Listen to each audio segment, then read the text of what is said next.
Hello, welcome back. Christopher Taylor with Sovereign Harmony. Good to see you again. I am out here in Oceanside, California. Back in California for the first time in a while.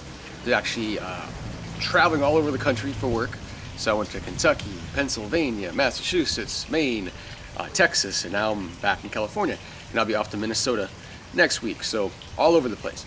But thought I'd stop or check in with you guys, let you know what's going on. It's Thursday, September 6th, I believe is the date. I'm not even sure 100%. Yeah, Thursday, September 6th.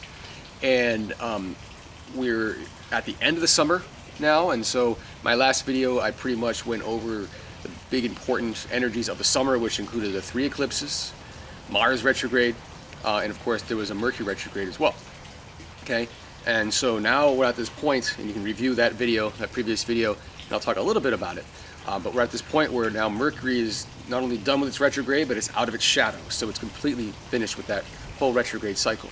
And Mars is now direct. Went direct on August 27th, so about a week ago. But it'll be a little while until it gets out of its shadow, around October 8th. It'll exit its shadow, so it'll be done with the retrograde phase for Mars. And now we have a new retrograde. So Venus is actually going to be going retrograde October 5th through November 16th. And it entered its shadow for that retrograde, so it's already setting itself up here just a couple days ago, on September 3rd, I believe it was. So September 3rd started the Venus retrograde cycle, even though it doesn't go retrograde specifically until October 5th, right on through the 16th. And interestingly enough, on November 16th, when Venus goes direct, Mercury will go retrograde. So that'll be the next Mercury retrograde, but we won't go that far ahead. I'm going to talk more about this transition out of the summer into this Venus retrograde for the fall, as well as the transition of Jupiter into a new sign. So Jupiter, we talked about this last fall when Jupiter entered Scorpio, and we're going to go over that again here as well. But first, and it's going to be entering Sagittarius now in the fall. I believe it's going to be in November-ish, like early November, something like that, November 8th or something like that, plus or minus, when Jupiter enters Sagittarius. But anyway, just to recap, so the summer, the eclipses was a lot about staying detached, being patient, especially with Mars retrograde at that same time. Mars, retrograded with a square to Uranus in an opposition to the moon's north node. And that's significant because with this Venus retrograde coming up, it's actually going to hit those same angles. It's going to oppose Uranus in Taurus from the sign of Scorpio, and it's going to square the moon's nodes. So it will actually be squaring Mars here very soon, this weekend actually. Today's Thursday, I believe it's Saturday that Venus will make it square to Mars, okay?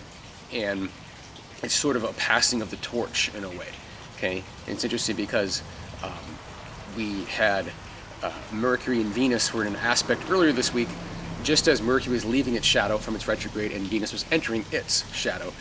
They made a connection, a sextile between them, which is kind of a torch passing situation as well. But now with Mars and Venus making similar aspects to planets and points in space, and they're actually going to square each other. So there's a relationship between all 3 of these retrogrades that kind of link up here, and so I'll try to connect those dots.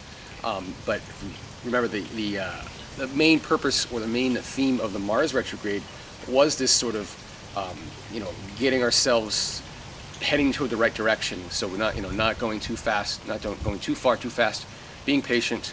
The eclipses were opening doors for us that we couldn't really see, and we're going to start seeing what's behind those doors here in the fall. So as we move through late September through November, this is when those doors start to reveal what's behind them.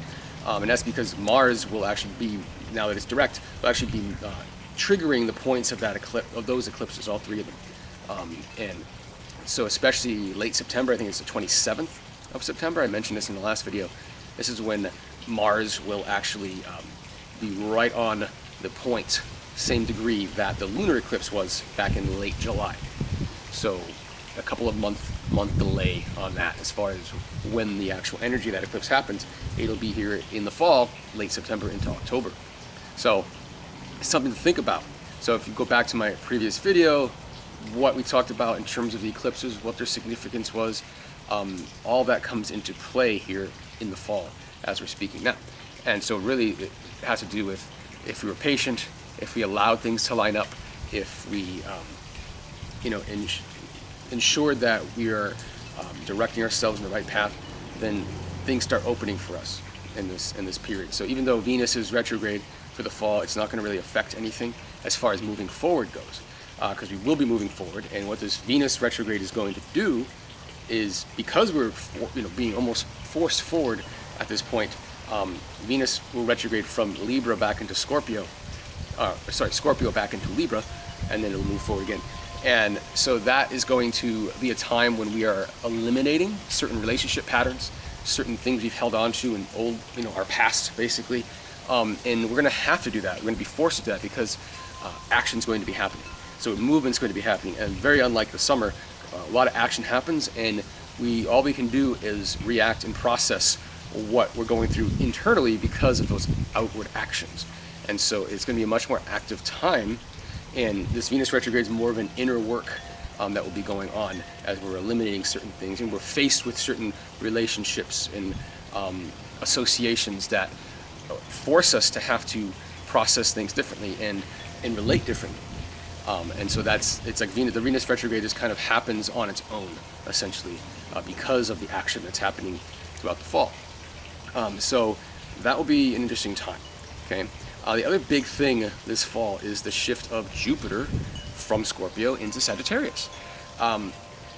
When Jupiter entered Scorpio, and whenever a planet enters a new sign, like we had a couple this past year, Uranus entered Taurus, Chiron entered Aries, and there were big shifts associated with that almost immediately. And the same thing was true with Jupiter and Scorpio. And what happened last October 2017, this is when a couple of things, when it comes to truth and bringing things out from underneath, started to come about, because that's what Jupiter and Scorpio is all about. It's expanding the things we don't want to see, or expanding the things that have been stuffed underneath. And the Weinstein scandal came out in Hollywood. But also another thing that happened in October of 2017 was, if you're not familiar, maybe you've heard it in the mainstream media, the term Q, just the letter Q. This is a group, a person, who knows, whatever, but they're anonymously posting and responding to certain things via alternative media, online and things like that, and bringing a lot of things to light. And now some people will say, oh, it's conspiracy theory, oh, it's just Trump and Trump's minions and whatnot. But the reality is that Q can and would exist without Trump. It just so happens that Trump gets pulled in because he tends to be a target of mainstream media misinformation and disinformation. And you can disagree with that, agree with that, whatever you want. But the truth, it's obvious that what we're supposed to believe about Trump is that he's horrible and everything that he does is horrible and he could never do anything right. And to the degree that that's true, we can never really know, because all we know is what is being forced on us. And that's the epitome of manipulation of information, okay? And so with Jupiter and Scorpio, it has been sort of hidden information coming to light. So Q really represents that, and it's interesting that it started right when Jupiter entered Scorpio, and then the Weinstein scandal, also something that kind of people knew about, but never really was outspoken, and then so many people coming through and saying, yeah, this was my experience too, etc., etc. So it's just expanding what's hidden and bringing it outward. As Jupiter moves into Sagittarius here in November, it'll happen right in the middle of Venus retrograde, which is interesting because, again, Venus is retrograding from Scorpio back to Venus, back to Libra. Venus rules Libra. But what is happening there then is, while we're kind of processing some things internally and getting rid of things, Jupiter's finishing up its job of expanding what needs to be brought up, okay? So it just suggests that once Jupiter hits Sagittarius, which is a very different energy than Scorpio, this is the planet that rules Sagittarius is Jupiter, so it's expansion of going beyond boundaries, and kind of liberation is a really strong theme for Sagittarius, okay? And so on a personal level, this kind of goes along with what we've been waiting for this summer, what we have been patient about, ready to move forward. So there's going to be a lot of moving forward in the fall. Again, starting in September, October, but really getting revved up in November because of when Jupiter enters Sag and Venus finishes up its retrograde. It's kind of, all systems go. Even though we're not going to wait that long, because it'll be here in just a few weeks when, again, Mars is going to trigger that eclipse point. So we're going to know what we kind of need to shift internally throughout October and November in order to be fully ready, but we're already going to be in the midst of it, okay? And that's because it's the experience of needing to purge things is coming out of necessity, essentially, because it would get in the way of us moving forward. So we get pushed. The thing about, you get pushed, and then something comes up, and you have to deal with it in order to keep moving forward. And that's kind of how this works. So it's not like a hold steady phase like the summer was, where we can't really do anything. This one is every time, whatever we are doing is the catalyst for the inner experience that we'll have throughout the fall. Okay, so whatever we need to get rid of and whatnot will be in our face because it'll be in our way of moving forward. So we'll just have to deal with it, have to process it, have to put it behind us. And so we don't have to really think about it. It's just more, the visceral experience of, here it is. Okay. So, in any case, I think it's going to be a pretty interesting transition here because of how the summer has been energetically.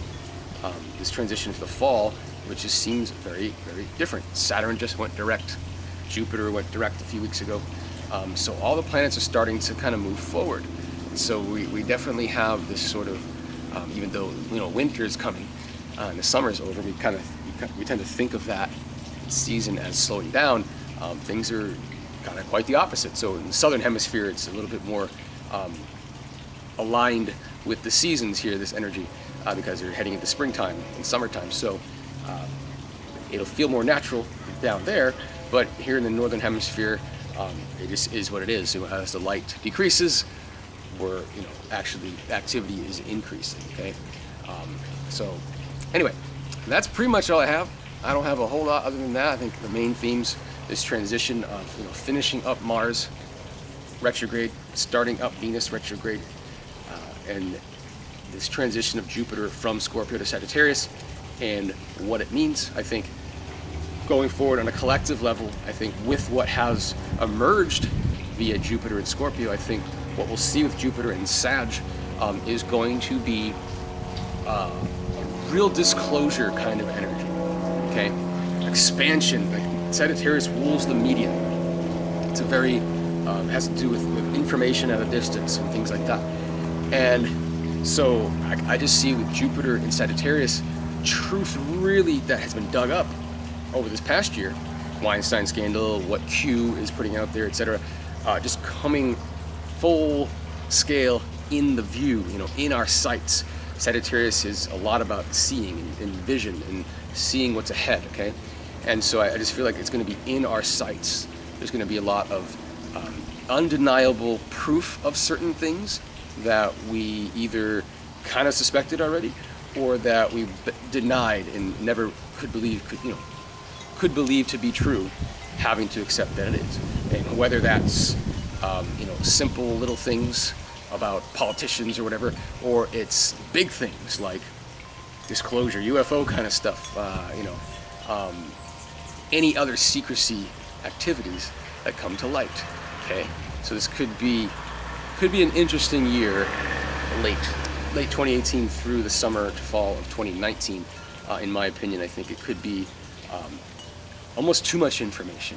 I feel like it's like the energy feels like we're getting a download almost constantly about what is actually happening in the world.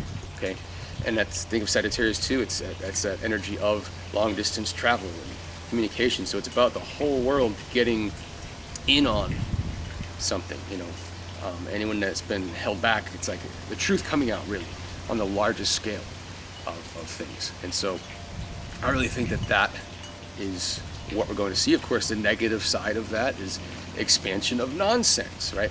So things that aren't true, maybe, whether you agree or not, but something like flat Earth, for example, maybe that expands and becomes even more mainstream and whatnot. And I don't necessarily believe that the Earth is flat, but you could see a spreading of that as well. and just any kinds of ideas and beliefs expanding beyond where they've been. So that's really how I see Jupiter in Sagittarius. It should be, again, a lot less reclusive of an energy, a lot more outgoing kind of way of processing. And I don't think this, like I said, I don't think this Venus retrograde is going to slow anything down. It's really just going to be this process of clearing things out while we're moving forward. Not, you know, it won't slow us down in any way. So I think the slowdown is over. We got through it. You know, the summer was a little bit slow, a little bit stuck in the mud, and that's okay, because the doors that had to open are now open, and we'll see what's behind them here over the next several weeks to a couple of months. So anyway, Christopher Taylor, Sovereign Harmony. If you have any questions, let me know. Any comments, feel free to put them down below. So that's the wrap up. I'll probably be back maybe late October, early November, something like that, for another update right before Jupiter enters Sagittarius and while we're in the midst of Venus retrograde. But until then, enjoy the rest of the summer. If you still have summer left, you know, here, Southern California, still plenty of summer left here in September. But if you don't, you know, enjoy the fall, enjoy the colors that are coming your way. And I will talk to you soon. Bye-bye.